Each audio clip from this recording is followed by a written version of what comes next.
আমরা আসন্ন ত্রয়োদশ জাতীয় সংসদ নির্বাচনে আমরা এমন একটি নির্বাচন চাই যেখানে একটা মেডিকেল কলেজ হসপিটাল যেন সে প্রতিষ্ঠা করতে পারে এবং দল বল নির্বিশেষে সকলের সাথে মিশে কাজ করবেন। ভোটাররা বিশেষ করে আমরা যারা তরুণ, আমরা ভোট মানে কি এটাই জানি না। আসলে শুধু জাদুঘরে যেরকম কোনো বিষয় রাখা হয় যে যুগ যুগান্তে পরবর্তীতে মানুষ বুঝতে পারে, আমরা সেরকমই ভোট মানে সেরকমই মনে করেছি।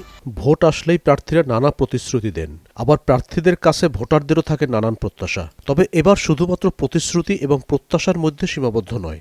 বাগেরহাটের ভোটাররা চাচ্ছেন যারা তাদের কাছে আসবে তাদের কথা শুনবে এবং শিক্ষা, স্বাস্থ্য, যোগাযোগ ব্যবস্থার উন্নয়ন ঘটাবে, শুধু তাকেই নির্বাচিত করবে তারা। কেউ কেউ বলছেন অনেক বছর পর একটি সুষ্ঠু ভোট হতে যাচ্ছে, এটাই আনন্দের। আমরা আসন্ন ত্রয়োদশ জাতীয় সংসদ নির্বাচনে আমরা এমন একটি নির্বাচন চাই যেখানে সবাই দলমত নির্বিশেষে বাংলাদেশের সকল নাগরিক নির্বিঘ্নে তাদের যে ভোটের অধিকার সেটা প্রদান করতে পারে। জনপ্রতিনিধি যে হবে ইনশাল্লাহ সামনে, তার কাছে আমাদের দাবি থাকবে একটাই, বাগেরহাটবাসী হিসেবে, যে একটা মেডিকেল কলেজ হসপিটাল যেন সে প্রতিষ্ঠা করতে পারে আমাদের জন্য। গণমানুষের সাথে মিশে তাদের মনের সুখ দুঃখর কথা যিনি শুনবেন এবং তাদের সকল সমস্যার সমাধান করবেন, এবং একজন সৎ লোক, নিষ্ঠাবান লোক এবং দল বল নির্বিশেষে সকলের সাথে মিশে কাজ করবেন, এরকম একজন লোককে আমরা ভোট দিয়ে আমরা নির্বাচন করব এবং সংসদের প্রার্থী হিসাবে আমরা দেখব। সাধারণ ভোটাররা বিশেষ করে আমরা যারা তরুণ, আমরা ভোট মানে কি এটাই জানি না।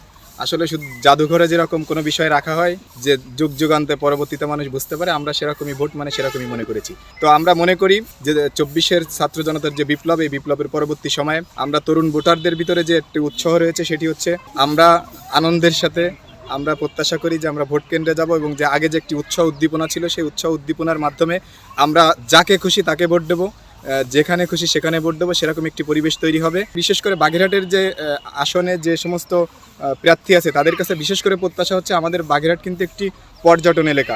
এই পর্যটনের উন্নয়ন চাই, আমরা শিক্ষা খাতের উন্নয়ন চাই। এছাড়াও আমরা যে বিষয়টি বিশেষ করে গুরুত্বপূর্ণ বাগেরহাটের মানুষের জন্য, সেটি হচ্ছে বাগেরহাটে একটি গুরুত্বপূর্ণ হসপিটাল নেই। বাগেরহাটের মানুষ এখান থেকে চিকিৎসার জন্য খুলনাতে যাওয়া লাগে, ঢাকাতে যাওয়া লাগে। তাদের যেই চিকিৎসা খাতের যে একটি ধস, এই ধসটা যাতে না থাকে এবং যেই নির্বাচিত হোক না কেন সেজন্য চিকিৎসা খাতে উন্নয়ন করে, এবং রাজনৈতিক যে একটি সহ অবস্থান প্রত্যেকটা নেতাকর্মীদের ভিতরে বা রাজনৈতিক ব্যক্তিদের ভিতরে যেন সেরকম একটি পরিবেশ থাকে, আমরা সেই প্রত্যাশা করি। শুনছিলাম বাগেরহাট থেকে ভোটারদের প্রত্যাশা। ভোট আসলেই প্রার্থীরা নানা রকম প্রতিশ্রুতি দিয়ে থাকেন ভোটারদের কাছে, কিন্তু 24 পরবর্তী সময়ে ভোটাররা শুধুমাত্র প্রতিশ্রুতির মধ্যেই সীমাবদ্ধ নন। তারা চান এমন প্রার্থী যারা তাদের কথা শুনবে, বুঝবে এবং তাদের কাছে যাবে। বিশেষ করে আমরা ভোটারদের কাছ থেকে জানতে পেরেছি তাদের বিশেষ মনোযোগ বাগেরহাটের যোগাযোগ ব্যবস্থা, স্বাস্থ্য এবং শিক্ষার দিকে।